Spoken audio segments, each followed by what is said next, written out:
En este vasto y casi infinito mundo de los videojuegos, nos ha brindado un sinnúmero de experiencias llenas de emociones con un solo propósito, el cual es salir victorioso a casi toda situación, y no importar si nos llevamos la vida de nuestro adversario. Suena duro y violento, lo sé. Y es por eso que hoy vengo a contarte una de las constantes en los videojuegos, y es su violencia, la cual ha hecho que se gane una fama negativa por tus padres, escuelas, organizaciones, la iglesia y por supuesto políticos. Prepárate porque hoy vamos a ver la historia de la violencia en los videojuegos. ¿Cuáles fueron los primeros? ¿Cuáles tuvieron polémicas lo bastante graves? Así que ponte cómodo y comenzamos.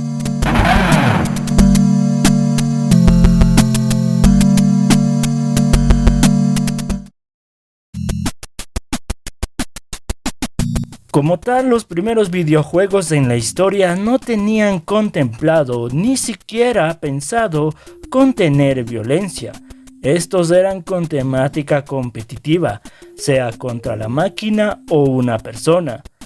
Esto estaría por cambiar en el año 1976 con el juego arcade Death Race, que a fin de cuentas es una reversión de su hermano Demolition Derby del año 1975, el cual debías chocar contra un cúmulo de autos hasta hacerlos inservibles. Death Race y su publicador Exidy alteran la fórmula antes dicha con una vista hacia arriba.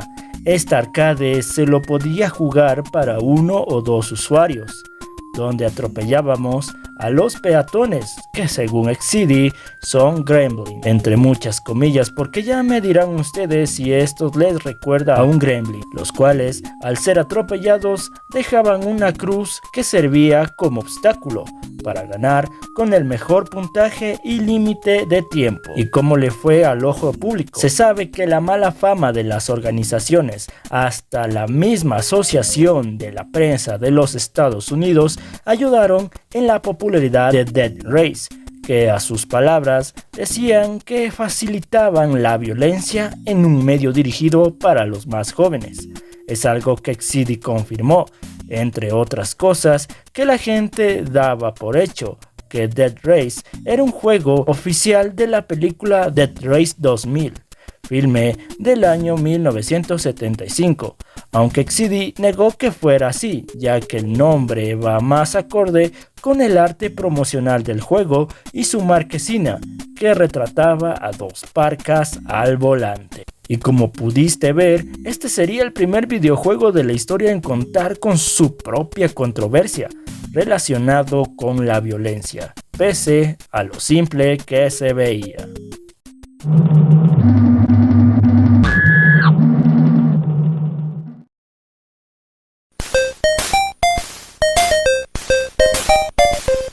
La antes mencionada desarrolladora Exidy llevó el concepto de la violencia en los videojuegos más que lejos. En 1986 crearía Killer, un arcade que funcionaba con la pistola láser o de luz. Su gameplay era apuntar y disparar, el cual teníamos el rol de un verdugo torturador, con el clásico límite de tiempo. Para la época dio mucho de qué hablar, tal como lo ves: sangre, mutilaciones, tortura y uno que otro nivel bonus. Muchos le dieron malas críticas por su violencia tan gratuita. En Estados Unidos sus ventas no estuvieron nada alentadoras, aunque en otros países tuvo un reconocimiento bastante positivo. Además, existe una versión pirata que estuvo rondando por la vieja NES.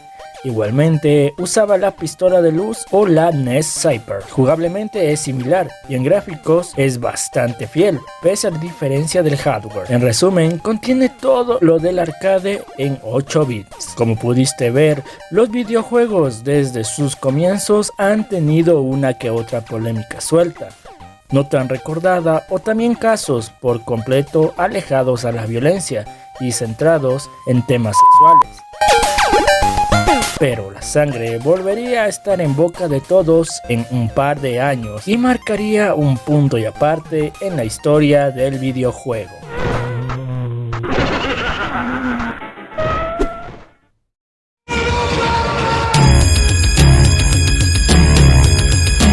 En esta parte de la historia hay mucha tela por cortar. Simplemente las anécdotas dan para hablarlo de forma más extendida, pero vamos con el que le dio un giro que hasta ahora se puede ver cada que compramos un videojuego. Para los años que transcurrían resonaba uno de los fighting games más importantes del mundo, Street Fighter 2.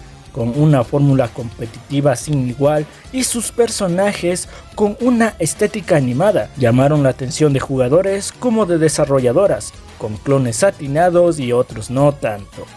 Midway se diferenciaría con una fórmula sangrienta, lanzado en 1992, Mortal Kombat, que retumbaría los salones arcades con una palabra que nunca se olvidarán, al igual con la imagen que lo acompañaba. Excellent.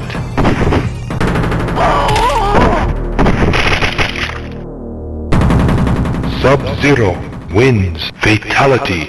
En Street Fighter había un punto donde nuestro oponente llegaría a tambalear por el exceso de daño en cualquier momento del combate. Mortal Kombat cambiaba la fórmula al final, donde sellaba el destino de nuestro oponente, calcinándolo vivo, arrebatándole la cabeza o quitar el corazón con un solo movimiento. Todo esto fue suficiente para que suenen las alarmas. Todo tipo de organizaciones alzaron la voz en contra de Mortal Kombat, Midway y los creadores del mencionado. Se presentaron a juicio el año siguiente en el Senado de los Estados Unidos a discutir si tanta violencia podría ser perjudicial para los niños. Mientras tanto, las consolas caseras hicieron lo suyo. La Super Nintendo decidió remover el contenido explícito. La sangre que derramaban por cada golpe en el rostro se cambiaron por algo parecido a saliva o sudor. Las fatalities fueron modificadas.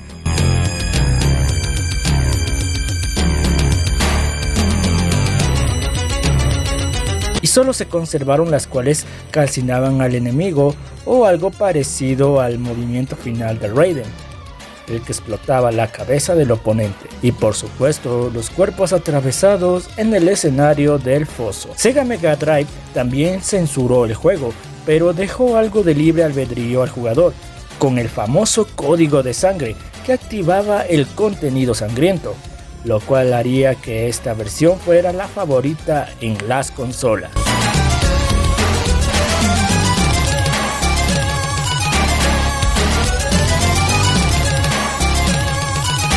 Todo esto que mencioné pasaba al mismo tiempo con un título tan extraño como gracioso de forma involuntaria: Night Trap.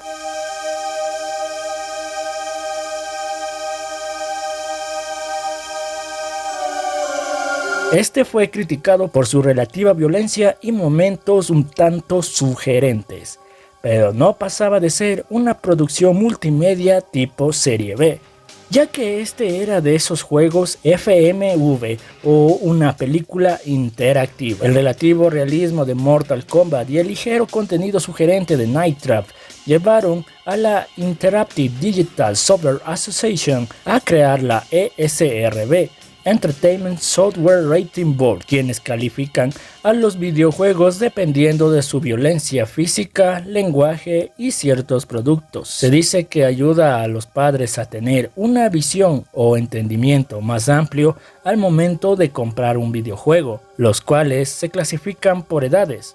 Por ejemplo, E para toda la familia, E10 más para mayores de 10 años, T para adolescentes, M para público maduro, A solo para adultos. Estas calificaciones también se han trasladado a otras partes del mundo con diferentes nombres. Por ejemplo, en Europa se conoce como PEGI, en Japón como 0.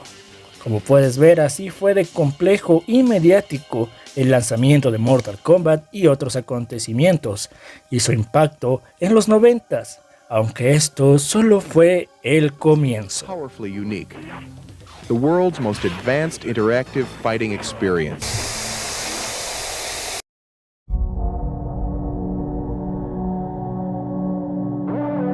Un año después del lanzamiento de Mortal Kombat, el visionario y veterano estudio id Software, encabezado por los genios John Carmack y John Romero, crearon uno de los videojuegos más trascendentales de la historia, Doom, el shooter en primera persona que se lanzó en un inicio para PC, donde nos abríamos paso a una serie de escenarios infestados de demonios, que al momento de caer ante nuestras poderosas armas no quedaba más que un montón de carne destrozada y sangre en el suelo. Animaciones muy detalladas para su época y al mismo tiempo satisfactorias.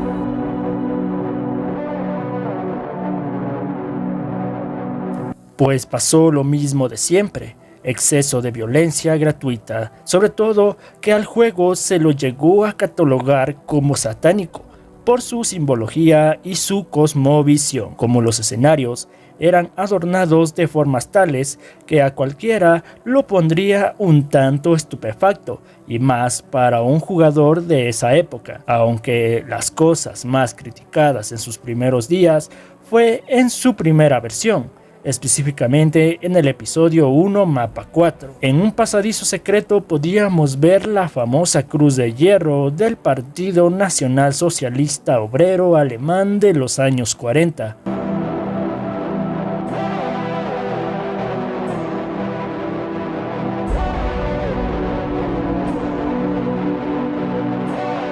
A palabra de sus creadores, esto no tiene nada que ver con propaganda política, sino que es una referencia a Wolfenstein 3D.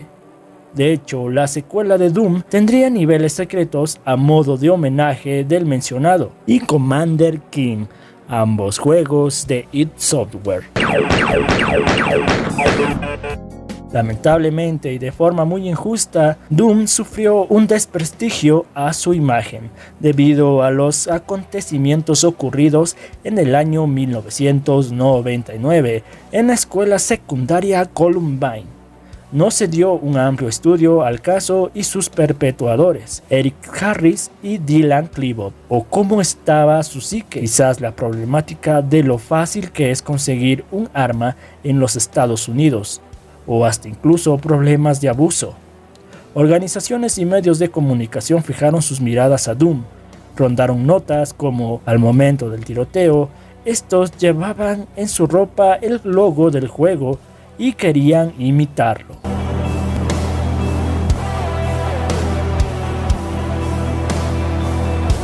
Es más que confirmado que ambos tenían gustos similares, y por dicho videojuego, y sobre todo Eric, en su diario o cuaderno de anotaciones podíamos ver su devoción al juego.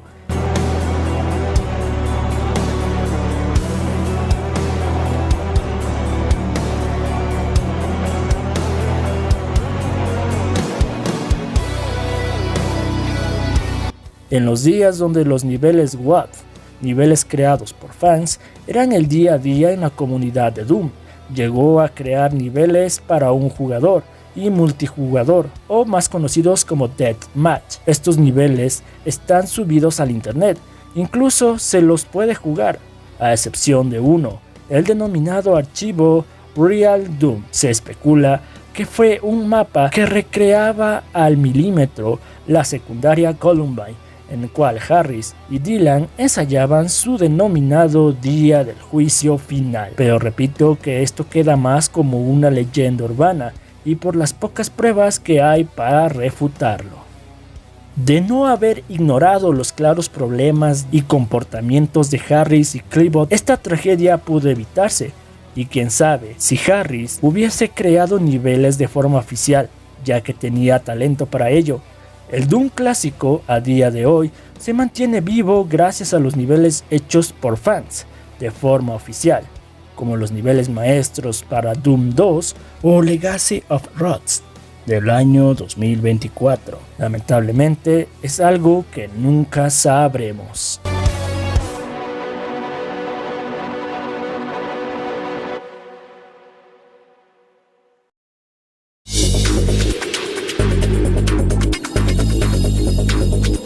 Volviendo al transcurso de los años 90, llegaron más videojuegos con violencia explícita como añadido, como por ejemplo Carmageddon. Se lanzó en 1997, un juego de conducción del tipo Derby Demolition.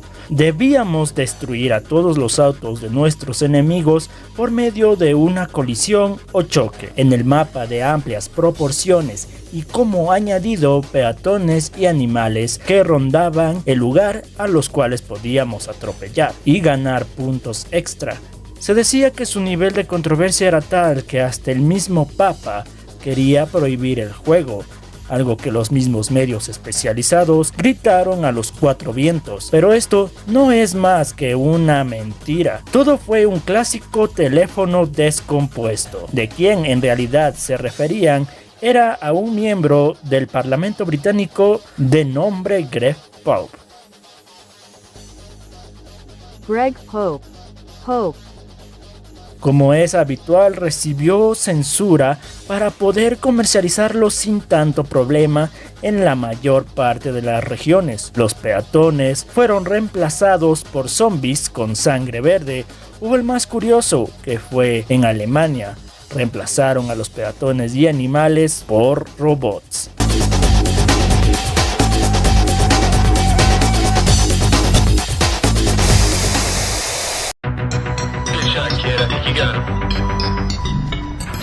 Prácticamente desde que existe ha sido el favorito de asociaciones en echarle la culpa en los males del mundo se trata.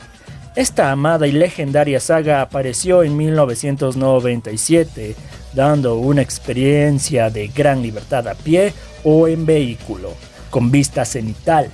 Cumplíamos varios recados, cometiendo todo tipo de crímenes en la comodidad de nuestro hogar, golpear, disparar y atropellar a civiles como a policías, aunque claro que estas acciones tenían consecuencias que solo se solucionaban con más violencia. Algo que la gente de DMA Design tenía en cuenta es que el morbo vende, así que usaron toda la mala fama de los medios como publicidad. La libertad de cometer todo tipo de crimen existente era algo muy tentador para los jóvenes de aquellos años, sobre todo con el vasto mundo abierto.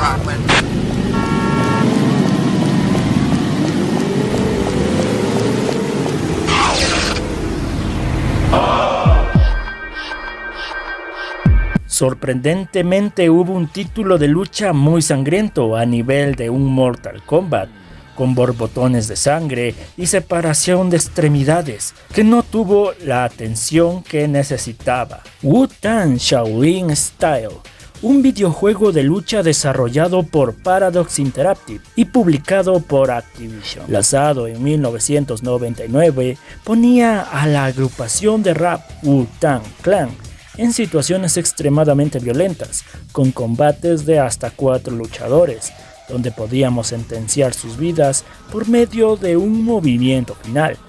Este juego no tuvo mucha repercusión, solo que causó una pequeña polémica por incluir a ídolos juveniles en medio de combates brutalmente crudos.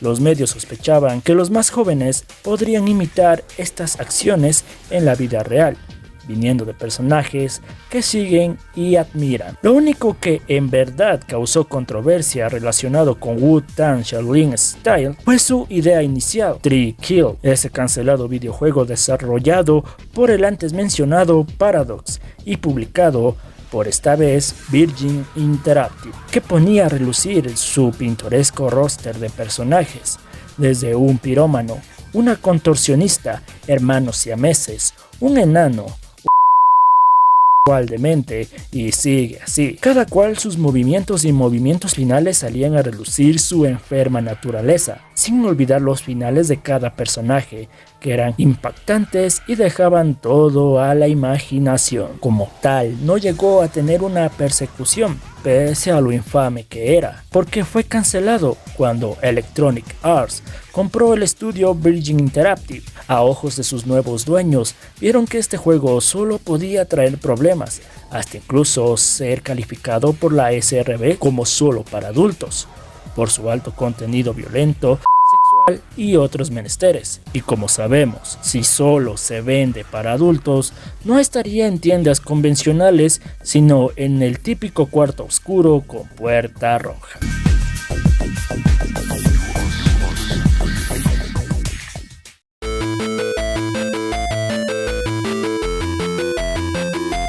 En la sexta generación de consolas, la violencia estuvo más presente. Sé que me salto otros videojuegos bastante violentos y polémicos, pero como dirían, ya es otra mancha al tigre, ya era algo de todos los días, hasta ya se distribuía en diferentes temáticas para los títulos lanzados. Estos eran más o menos así: violencia de fantasía, puede ser caricaturesca o con armas que vayan con la ambientación de un juego en general. Tienen un daño físico como los clásicos pisotones a la cabeza. Son juegos para todas las edades. Violencia genérica, puede que haya armas de fuego hasta armas blancas. Lo más explícito será disparar a tus enemigos y nada más. También es probable que el lenguaje sea fuerte, con ciertas referencias al alcohol. Violencia explícita. Este hará uso de todo tipo de violencia, hasta incluso de todo lo antes mencionado, pero con daños severos, como mutilaciones y con un considerable derramamiento de sangre, sean de personas o criaturas de fantasía. Esto es exclusivo para los mayores de 18 años. Pero una desarrolladora estuvo en aquellos tiempos en el ojo del huracán.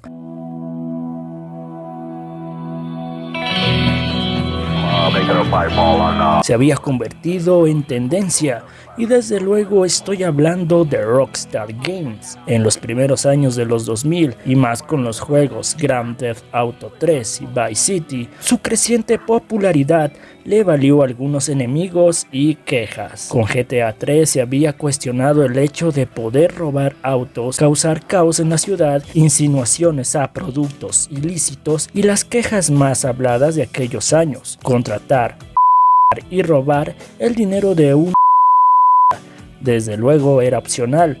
Otra queja muy común se decía que podíamos imitar el fatídico atentado del 9/11, la cual sería la razón suficiente para que el único avión manejable del juego no se podía volar fácilmente, o las mismas torres gemelas que no estaban en el juego por dicho suceso, cosa que desde una vez les digo es mentira. El avión denominado Dodo se podía manejar con paciencia y habilidad. A palabras de sus desarrolladores, las torres, como su fatídico desenlace, jamás pasaron en su universo. Lo único que sí cambió debido al 9/11 fueron las portadas. Esta tenía explosiones en la ciudad, muy parecida al World Trade Center. Por lo tanto, la cambiaron por la legendaria portada cuadriculada, que ya es un clásico irreemplazable.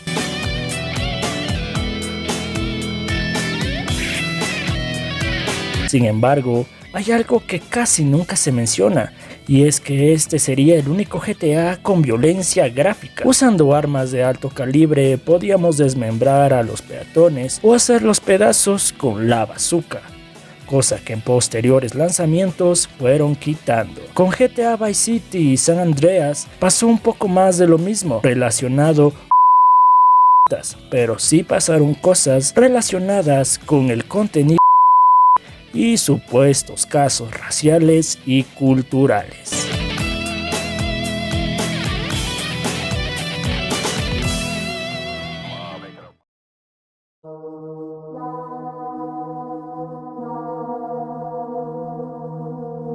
Esta misma empresa en 2003 estaría por sufrir una de sus peores controversias, que lamentablemente terminó con la vida de un joven británico. El caso de Stefan Paquira aún resuena en la historia del gaming. El hecho sucedió en el Parque Leicester, Reino Unido. El perpetuador de este crimen fue un amigo de la víctima, Warren LeBlanc.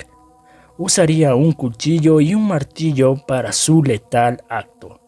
Los mismos padres de Stefan afirmaban que el asesino usaría de inspiración a Manhunt, puesto que él estaba obsesionado por el juego de Rockstar. Dichas declaraciones volaron como la pólvora y los medios ayudaron a difundir sin revisar la investigación oficial de la policía, los cuales al ir a la casa del acusado nunca encontraron tal juego, pero sí encontraron una copia en la casa de la víctima. Aún así, los padres insistieron que Warren había prestado el juego días atrás.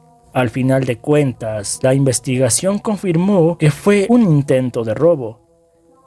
Después de esto, Rockstar apelaría a la SRB, argumentando que el juego estaba calificado para mayores de 18 años, así que la responsabilidad recae hacia los padres. Es importante saber que Stefan tenía 14 años de edad y Warren tendría 17 años en aquel momento que cometió el crimen. Es por todo esto que la secuela tendría una marcada censura, al menos en el contenido visceral. Estaría baneado de forma relativa y con un filtro algo molesto. No estuvo disponible en varios países, aunque llegó a ver la luz una beta filtrada de esta secuela, que contiene el contenido sangriento completamente intacto. Como polémica, destacó más por lo caótico del desarrollo y el resultado final, y cómo es posible que sea una secuela inferior al primer juego.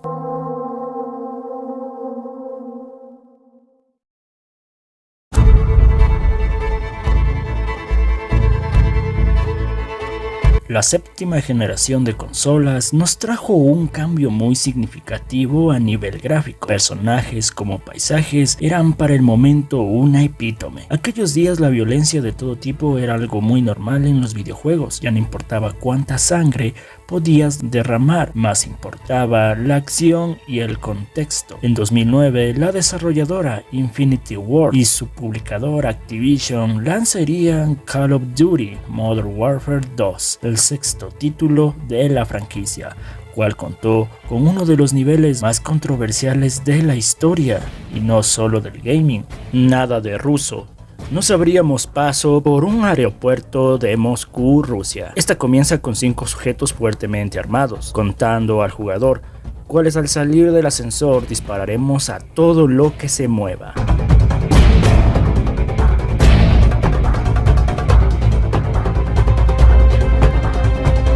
Sobre todo al equipo de seguridad en el trayecto. Habrá más dificultades como equipos tácticos fuertemente armados, haciéndose todo un problema llegar al punto de encuentro. Y por supuesto con un desenlace inesperado. En las versiones regionales esta misión fue removida. En Japón o Alemania hay modificaciones. Al disparar a un inocente se reiniciará el nivel con el siguiente texto.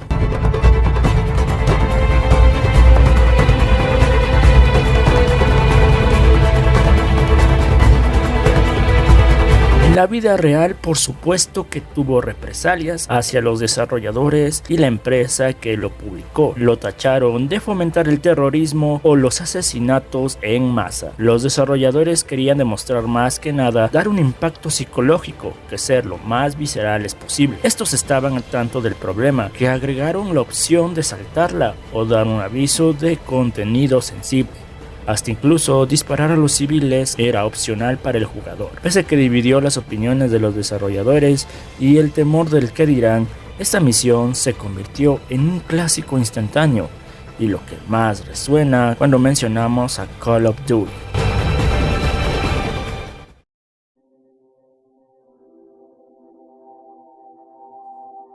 En estos días podríamos decir que vivimos en una desensibilización hacia el contenido violento, al menos en lo que es el entretenimiento. Los que ya lo vimos por primera vez sabemos que es nada más que píxeles en alta definición en una pantalla. La violencia explícita no está desaparecida. Con seguridad puedo decir que se ha mudado en videojuegos de terror. En la mayoría de los casos, Mortal Kombat sigue siendo el amo del gore en un fighting game. Juegos como The Last of Us Parte 2 tiene uno de los gameplays más divertidos, trabajados y detallados en eliminar a un enemigo de forma cruel. Los nuevos Doom nos brinda una interacción de cómo destrozar a un demonio de forma frenética, rápida, eficaz y sobre todo divertida. Otros que van más lejos, Red Dead Redemption 2, con sus misiones secundarias, con un mar de misterios y temáticas insanas o insanas al detalle, como disparar a un NPC con el arma más potente y ver sus extremidades separarse, o simplemente un disparo a la cabeza y posteriormente ver cómo sus restos se van descomponiendo con el tiempo.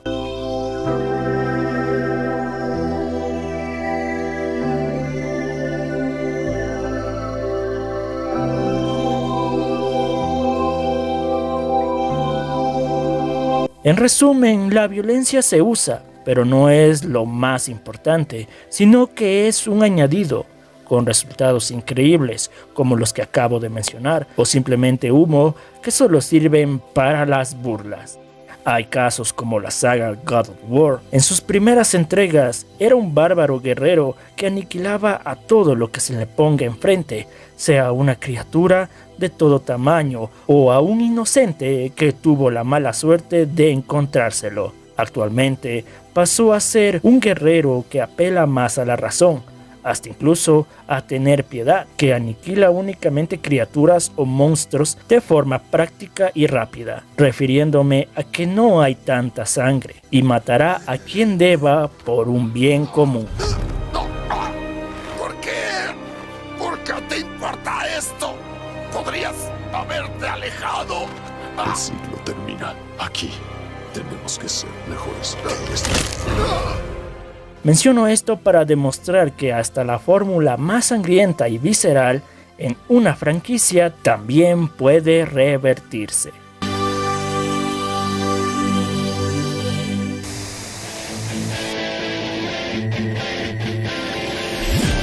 Este fue el repaso de los orígenes y cómo la violencia explícita se ha tomado parte de los videojuegos. Esa visión estuvo presente desde que está abierta al público. Experimentos lo suficientemente llamativos como controversiales. Una constante evolución para captar la mayor atención. Me gustaría decir que la violencia es ficción, pero no es así. Las polémicas relacionadas con la violencia explícita no es algo nuevo, ni mucho menos solo de los videojuegos. En el pasado, lo mismo vivió el cine, la música y el cómic. Debemos tener los dedos de frente y saber que el mundo del entretenimiento, y en este caso de los videojuegos, no son más que un reflejo de nuestra sociedad o de la historia humana. Antes de Call of Duty ya existían las guerras, antes de Grand Theft Auto ya existía el crimen organizado, y lamentablemente antes de Manhunt ya existía el contenido Snap o algo parecido en este lado del mundo, los narcovideos. Así que echarle la culpa a un medio de entretenimiento de los males del mundo solo muestra la incompetencia de los gobernantes o su poca o nula preocupación a un problema real. ¿O qué opinan ustedes?